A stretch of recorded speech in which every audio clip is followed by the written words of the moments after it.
might be blind, but I ain't stupid. Cut the playback. All right, come on, let's get back to work. You guys strong, all right. Well, you know when it's happening, baby. I mean, it just feels right. Oh, Johnny.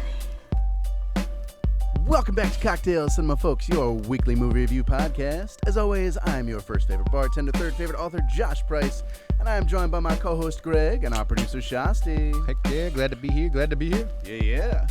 This week, in celebration of Black History Month, we are reviewing a biopic about the life of Ray Charles called Ray. This movie came out in 2004, was directed by Taylor Hackford. The cinematographer was Paul Edelman. He did a lot of work with Roman Polanski. This movie had a budget of $40 million and a box office return of $124 million. Decent. So, yeah. Decent for sure. Yeah. And it won a lot of awards. Or it was nominated at least. But Yeah, I think it was nominated for like 7 or 8. I think it won Best Editor and Best Lead Performance with Jamie Foxx. Mm-hmm. I think that's what it was. It was. I mean, Shasti's notorious for saying that like biopics are like Oscar bait, but this movie definitely ran the gamut with everybody who was voting. You know, we're talking Oscars, we're talking Grammys, we're talking Golden Globes, NAACP, National Society of Film, London Film Critics. I mean, up and down the line. Well, it was all Jamie Foxx's performance, pretty much. yeah. And I think that was kind of why we settled on this movie for Black History Month, where it's a great performance from a very well-known name about one of the most iconic musicians, not just black musicians, but most iconic musicians. Yeah, he in pretty general much broke in the last walls down as far as R&B, rock, swing, gospel. I mean, he brought it all together and made it his own. Well, absolutely. Even like just that point break in his career, going from television actor to the movies, which you're looking at Jamie Foxx show. There's Fresh Prince of Bel-Air, Martin too. Martin, You know what I mean? Yeah. There was a bigger gap. Like I'm pretty sure that Jamie Foxx show ended in 2001, where this is 2004. This is only 3 years later. That's like Martin ending however many years before then, him not being in a movie until Blue Street. Right. You know what I mean? This was like a really short gap and taking on a singing role for a biopic, which we'll get to he's later got a too. good voice, but we'll get to that for sure. Amazing Sure. voice. Yeah. Well, and I mean, not just the singing, but like a lot of the piano work, like the hand work, was also Jamie Foxx. Yeah. And there's a behind the scenes bit where it showed like the training regimen where Jamie would be at one piano and Ray would be right next to him on another piano, and they'd just be they'd run scales, they'd run songs, and it was teaching him not just to play Ray Charles music, but to play improvised, to play like gospel Ray Charles. music, to play the country music that you got questioned for in the beginning. That level of this movie goes further than a lot of these other biopics for sure, and it's genuine because he's actually singing it. Yeah. You know what I mean? It's like, I think biopics, you ever see Crossroads? It's like the Robert Johnson thing. Yeah. It's with Ralph Macchio, right? Like him playing guitar, he doesn't play the whole solo against Steve Vai at the end, but it's one of those things like he had to. We did Whiplash. Same thing with Max Teller in Whiplash. You know what I mean? He wasn't the best drummer in the world, but that movie made him a way better drummer. This movie made Jamie Foxx. Yeah. He was already. I was surprised that he didn't sing as much as you think. He had his little spots in there, but a lot of it was used from the studio work. I was surprised because they said that. I've heard that the whole time that Jamie Foxx did all the singing, but it was all the piano work he pretty much did. But he did, well, he that did was a good amount of how singing, but a lot of that was Ray. Ray Charles won a studio work, you're Grammy from the soundtrack for this movie because he came back and recorded some new stuff. Well, I was gonna wait till the end to say this, but since this is all leading into my last point, I'm just saying now. Jamie Foxx, like you said, how many nominations he had, right? We're talking Oscars and we're talking about Academy Awards. And wins, across the and board. wins. Yeah. What I'm going to say is his biggest W. The most massive dub boss is him. 04 too. This is when Twisted came out with Kamikaze and Kanye West came out with College Dropout on the same day. And it was Are You Gone? Slow Jams? Yep. 4 slow jams. Kanye West won his first Grammy. And I'm saying him first because he has the most Grammys out of all these guys. But Twista also won his first Grammy, and Jamie Foxx won his first Grammy too. So it's not even about him acting in this movie. That's cool. Yeah. Same year, they all got their first Grammy. Like, there's so many, like we talk about for these films, there's so many Grammy nominations that are just like writing credits that Twista might have gotten later, producing, like they're all 3 of them their first Grammy Award. Yeah, that's awesome. Yeah, it's amazing. And it's College from Dropout Chicago, had Gold Digger on it, right? Yeah. What's that? College Dropout had Gold Digger on it, right? Yeah. That's It's the Ray Charles. yeah, song, the Ray Charles. I thought it was a sample That's for like- so long. Yeah, that's a full circle. What you just said right there too. Yeah. You know what I mean? That was their first Grammy, Right. and Jamie Foxx won his first Academy Awards and Oscars Yeah. for a film that Kanye sampled Ray Charles for Gold Digger. Yep. Yeah, full circle. Yeah, and Yeah, I for know sure. we're really like Good info. pounding the soundtrack home, but like especially for a biopic about a musician, it's its own character. It's necessary. Yeah, It's the soundtrack and the music in this movie is the main character. Ray Charles is there for all of the music, but the music permeates everything. that's And where they have to be yeah. true and where they really pulled it off. Like I said, I think most biopics are Oscar bait in the same way that I'm going to make Right. this thumbnail clickbait. yeah, You know? yeah, But with all these other achievements, for a music biopic, they went above and beyond Right. in all Yeah. the right ways. Yeah. And can I add go to ahead. that? I'm sorry, Yeah. I'm gonna cut you off just because we're on awards now. So let's get into Ray's awards. 13 Yeah. Grammys, Rock and Roll Hall of Fame, Lifetime Achievement Award, National Medal of Arts. Rock and Roll Hall of Fame that year? No, I'm sorry. That was in '86. Then '87 was Lifetime Achievement. National Medal of Arts was in '93. Okay. So I'm just saying Pepsi commercials in Pepsi- 90s. I just mean like just while we're on that plane, like Yeah. there's a reason why we're talking about this guy. People always will. You know what I mean? He Yeah. put forth not only R&B songs, country. I mean, he broke barriers in so many ways. Yeah, across the board. And I think this movie, as a biopic, shows that better than most biopics because it's not, yes, it follows a 3-act structure, but not as strictly as like Walk the Line or Mank. Yeah. Where they have to hit these certain beats. Ray Charles has major upheaval even in the 3rd act. Like he's not like 3rd act structure, their 3-act structure, the hero's journey, it all requires the hero to be winning in the end. Yeah. And Ray sure. doesn't have a winning moment until the last 7 minutes of this movie. And then they cut.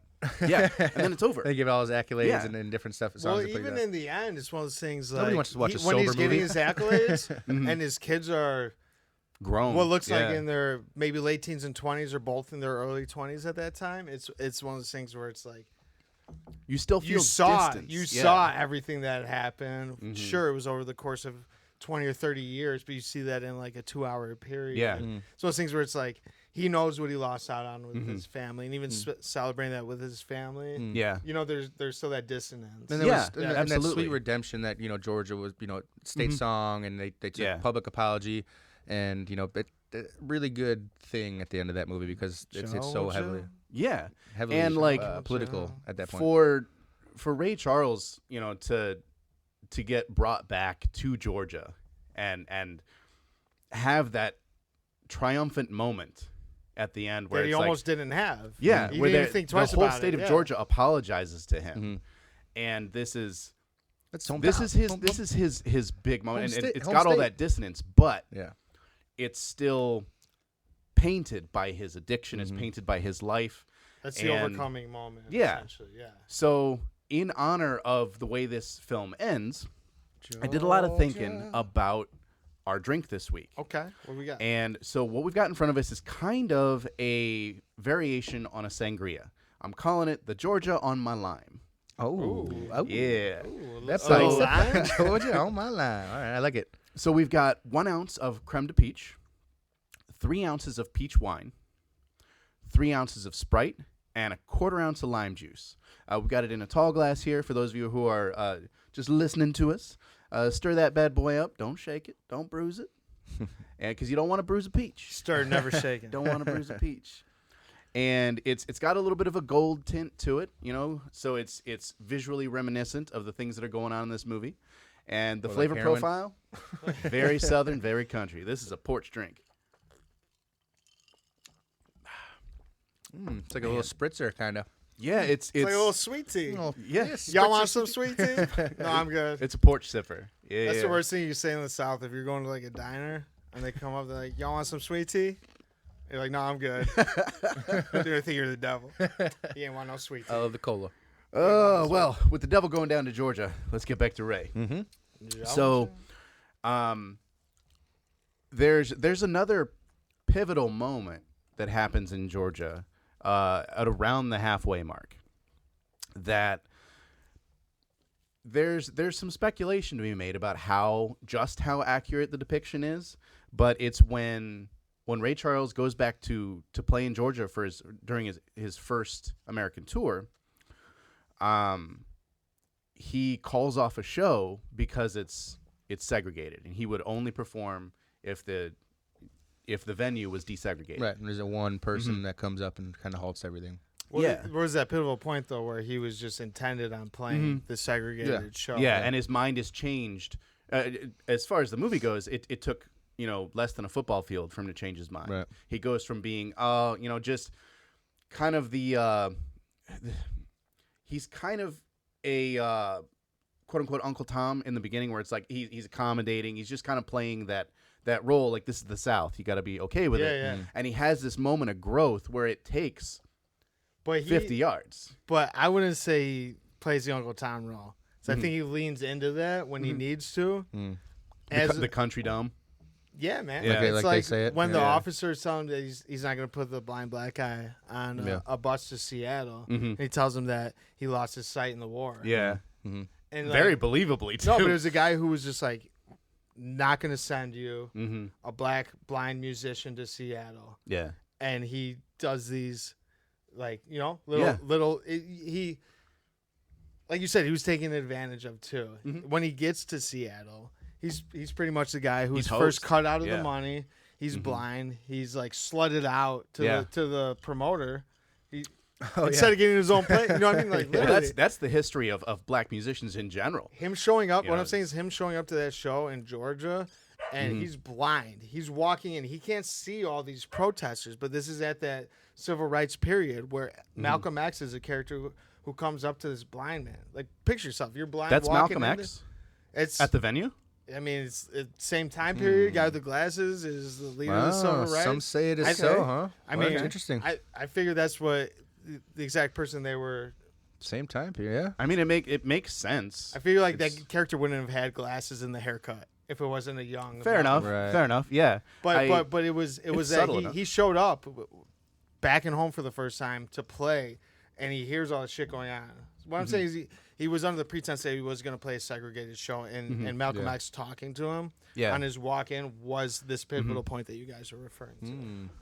That actually paints it in a different light for me a little bit, because it's Holy crap, yeah. It's not just that Ray talks to a stranger, but that almost if that's accurate, that could be a movie in itself. Yeah, that's what I was thinking too. Just like where you're watching, like I don't know if either of you have seen that's Breakfast true, of Champions, but you could have Ray Charles and Malcolm X and what it took to get them both in that moment. Right. And what I'm saying is, if it's true, if it's not true, what I'm saying is that in biopics that are based around a true story, there's some aspects of it, and some characters that are brought in that help the story progress, because it's just a sentimental story based on facts. Yeah. And there's some things that you have to add. Yeah. As a, I'm sure you know this. Because life doesn't play out in a 3-act structure. So regardless of if Malcolm X talked to Ray Charles and got him to that's neither here nor there. So I'll go a little bit further with this. So I was digging up some more research too. Like you stumbled upon that when I was looking at things that correlate with the movie. It came up that Quincy Jones in a interview, who was the first person that Ray meets when he's waiting for Quentin Howard. He's outside playing outside. Or Terrence Howard. He's waiting for his guy that he knows, and the first person he meets is Quincy. And he's like in the alley just practicing. He's too young to even get into the club. Okay, so he said Quincy said in an interview, I think it was like the Hollywood Reporter, that Ray Charles and Quincy Jones used to get their heroin from Malcolm X before he was Malcolm X. Well, like at that age, like, isn't that's I don't know how true that nutty. is, but Quincy Jones said that to a report. I think it was the Hollywood Reporter or something like that. So I was like, well, like I said with biopics, how they tie these characters in, it could be all that time period, and it played a pivotal role. Even if that situation didn't happen when he was walking into a show and then canceled it, the same reason you're saying. Yeah. The reason why they would bring him in as a character for that point I really wasn't even going to bring that up because I'm just saying. That's the accusation coming from. But it's good old interesting. Q. It goes. I think it goes into light. I mean, what we're he's used to it with Yeah. Beatles are the worst musicians ever. He's But always throwing all three of them, right? If Quincy was the first band member, not even band member, musician he meets in Seattle, well, he's waiting for his own band members. Yeah. So if, as a writer, you take, I'm saying like they could not have any stories that tie together, but they were all pivotal players in this point in time. That's why they want to focus and bring in. You're making this movie, you want to bring in big names at that time too, right? I think Netflix came out with a Quincy not too long But ago. this is what you're saying could be a reason why they actually were all in this circle. Yeah. And in the same place, So same even time. musicians playing like shoddy Well, shows doing shit. You know how it is. Yeah. It's That's wild though, because you would think that, and maybe they were just not utilizing that particular bit of Quincy Jones' story, but like if called Ray. Q and Ray Charles knew Malcolm X from their Seattle days, then you would assume he would recognize his voice in Georgia. But maybe they didn't know each other well enough. No, I'm saying Quincy. He made a different okay. play on life. Like this could be like think about how many years all three of them had roles as public figures or what. Like I think this was more like this is when Ray was young and before his breaking point. This is when Q was young before his breaking point. And this is Malcolm was young. Still just doing like street protests. Yeah, you know what I mean. I don't think it would be like you're saying like. It's not the one night in Atlanta or whatever. If it feels weird even saying if Malcolm was serving Q and Ray years later, I'm just saying they were all tied together enough for a writer to write something that isn't documented anywhere else in history. At the same time, if they're in the same circle and they're all fucking musicians, like you see the movie, yeah, of course.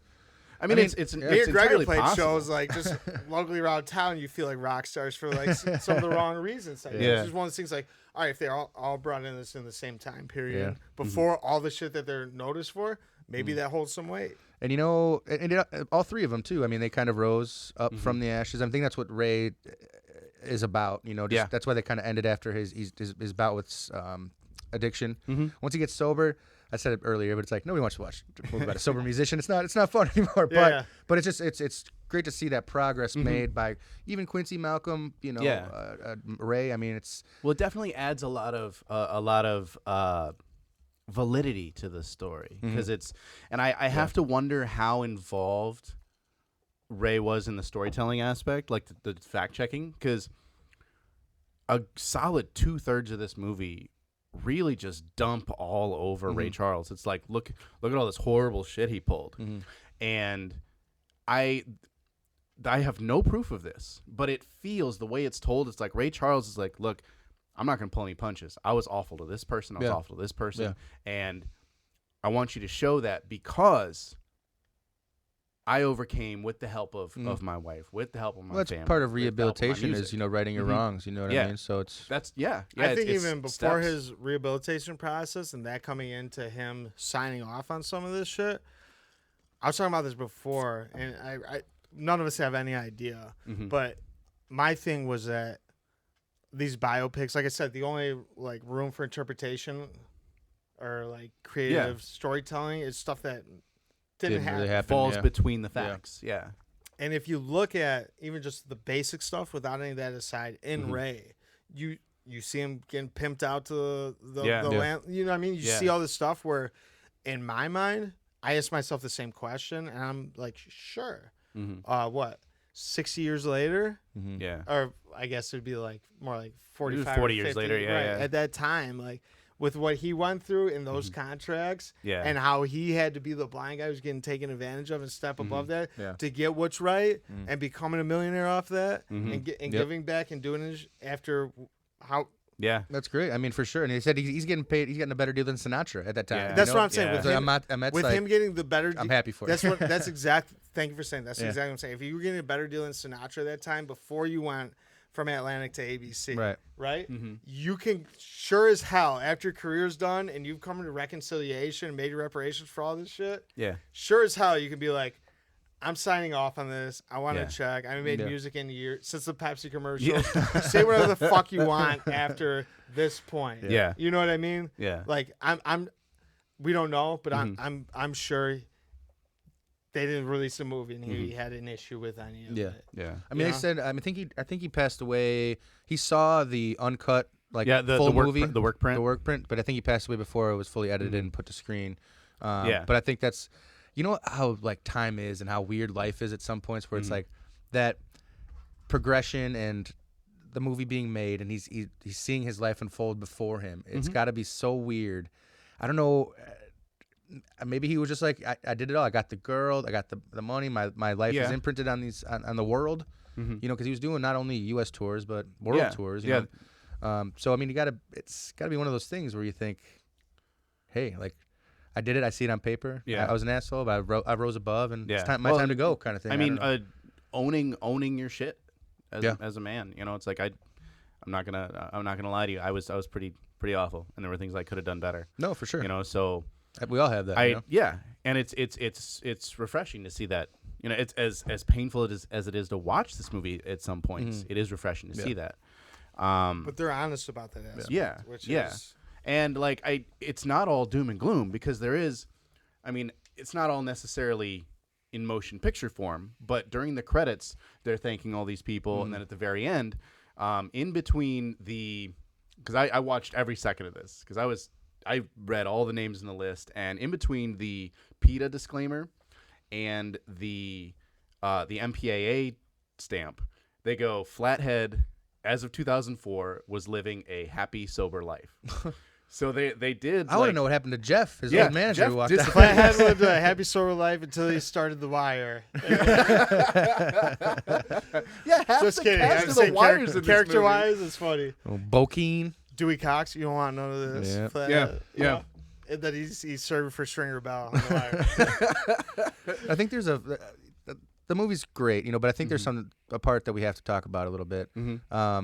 That flashback sequencing and stuff like that, and how some of that camera work. I mean, not just the flashback scenes, but some as they're on stage and that big sweeping camera pull that goes way high in the balcony, off the balcony, when and they do down, and then that angle bring up. down the stage lights and spot. We need to get everyone. Exactly. Right after that, and then maybe it was that one or the one before with the three ladies that are singing up there. It was that. They do it a few times. Yeah, but I mean, just that sweeping arc, low arc, back up, camera angle up, and then back. Well, out. yeah, it starts out as a crane shot, so up beautiful, high, and it pulls down, and then it goes to a shoulder. And it's not vertigo effect, but it gives you the space, the it gives you that feel of how big he really was at the time. You know what I mean? Like you're in the audience. It's just that they portrayal. do a good job. That's like the visual literacy that they're setting. Like every shot is for an intent. You know what I mean? With something as big as getting like a huge auditorium to be quiet and the lights change. There is that, and the flashback sequences are the other side of the cinematography that are huge, and it's a common thing. You know, it's a great circular motion throughout the whole film. But for me, it was that, and like I said, how biopics are, whatever Academy bait, Oscar bait, they did that amazing, as good as anybody else. Yeah, but I feel like they just stuck in that.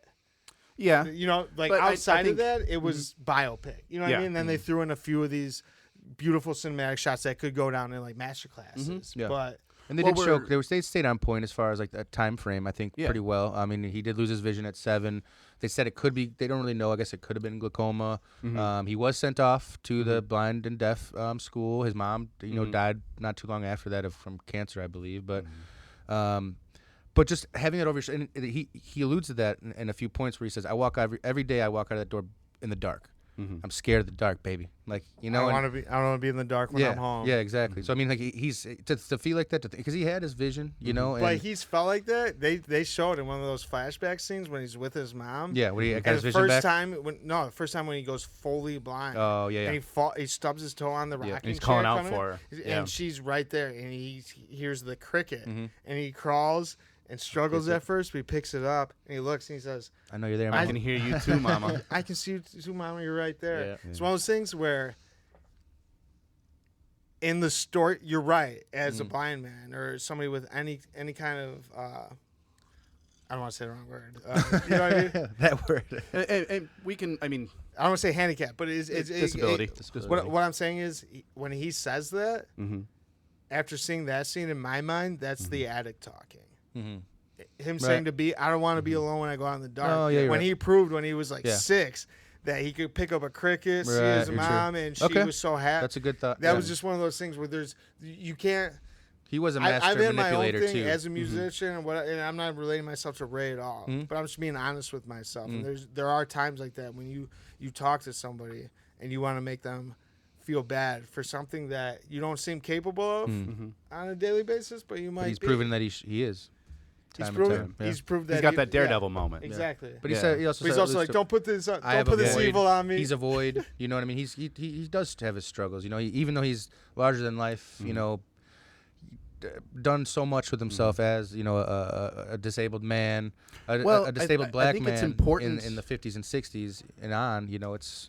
I think it's a lot to take from that. important to really recognize where he goes when he has those flashbacks and he has those the visions of his mom. He's not a grown man. Like, he is a grown man, but he's in his childhood home. Right. He's even where he's standing. Like, his mark is on the dirt, and his mama's up on the porch. His brother's back up to on the childhood. porch. Yeah. He's Yeah. even as a grown man, they limit his height so that he sees things as he would have as a boy. He doesn't progress beyond that point, and that's what his mom's talking about when she says, "I need you to be strong." And even at the end, when he's having that come to Jesus moment, she goes, "You got strong for sure, and you went places that I never went."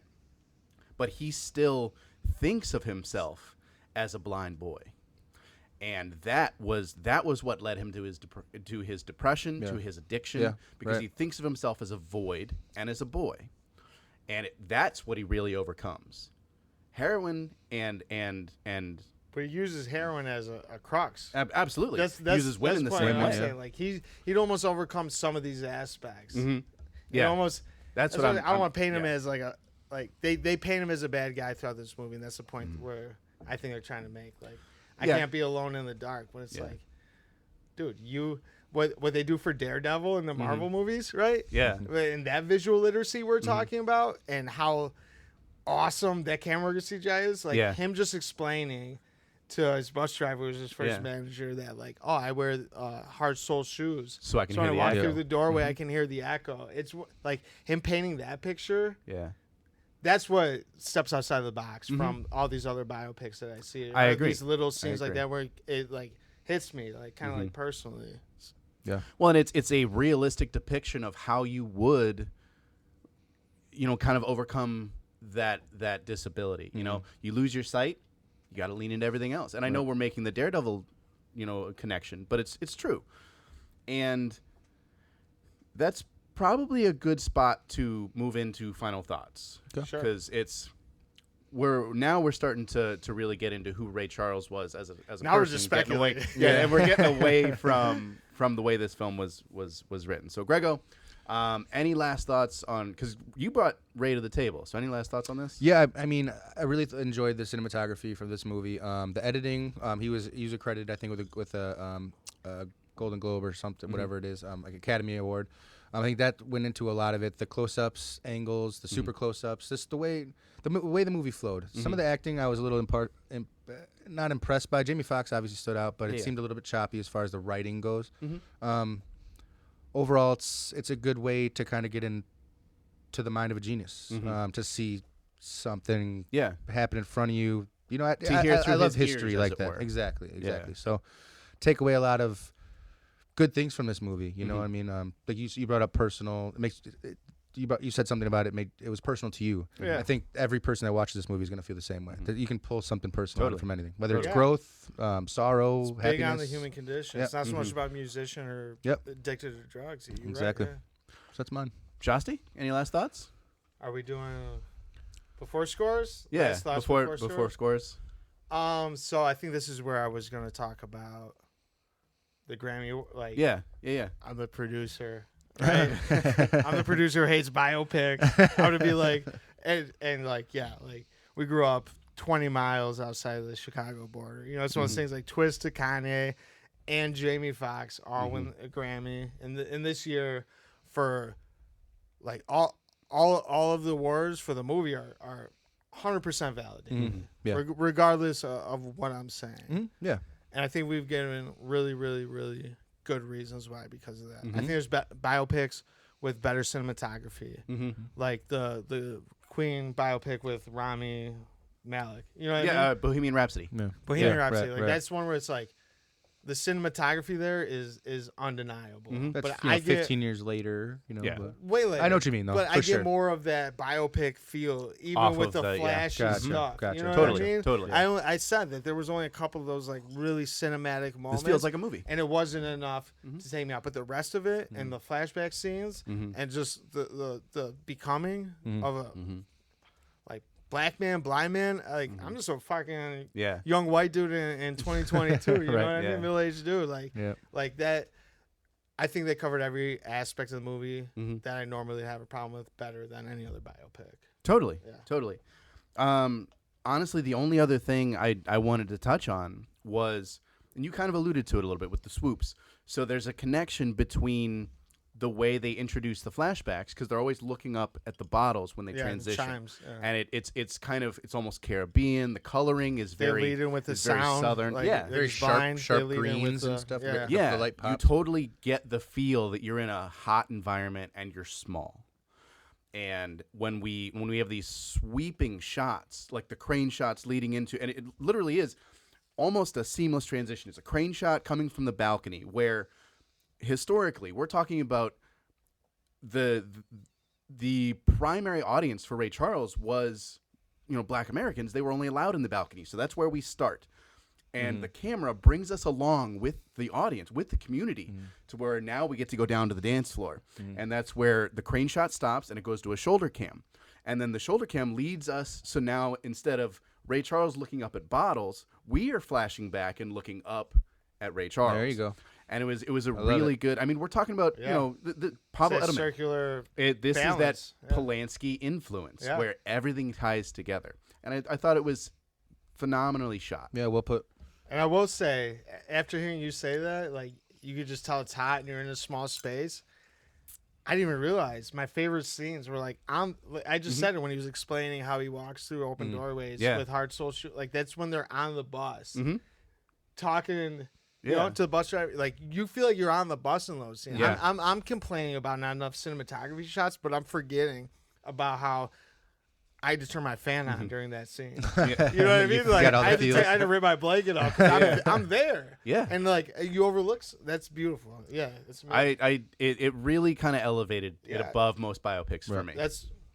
That's how I felt already, but that kind of takes it a step above too, for sure. So, our final segment here, Grego.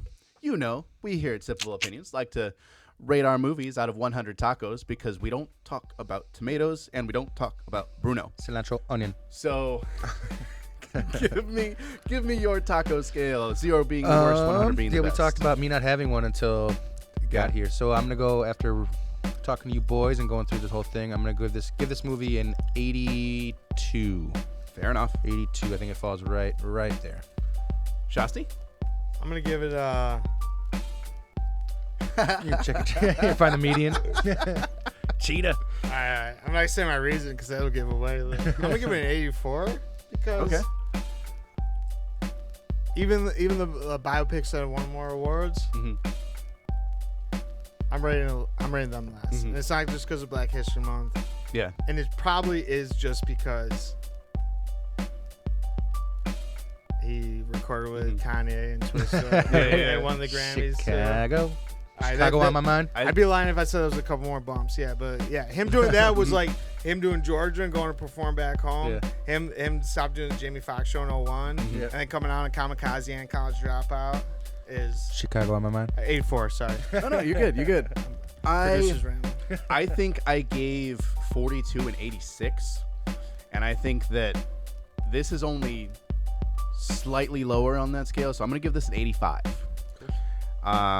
For all the reasons that I said, I think it's fantastic. So yeah, this is worth watching according to everybody here. What's the Rotten Tomato score? What do we Oh got? yeah, sorry, dude. Here you go. We're right here. We We're have rolling up. a 79 from critics and an 87 from audiences. So right there. Yeah, we always seem to fall in the middle. So we're general We always see. consensus. It's weird how we always fall right. Oh, I definitely don't. I don't look Directly at in that. I the don't look at that middle. shit I at don't all, see it till we ever. get here. I don't see it Ever. till we get here. I don't see it till we get here either, but it's always Yeah, well, It's 5 not seconds always. before you not go. always. A few. Listeners and watchers, drop your taco rating down into the comments and let us know why you rated it that way. Did you like Ray? Did you not like Ray? Have you seen Ray? Where is Ray? Thank you for joining us. I know we went a little bit long, but this was worth it. This was an iconic movie about an iconic man. So, Very fun show. Greg, thank you for suggesting this film for this course, week. man. Of course. Shasti, thank you for being here. Absolutely, yeah. You always make us sound so purty. And to everybody out there on the interwebs, we see you, we hear you, we love you. You know what to do after we say goodbye. Give me money when I'm in need.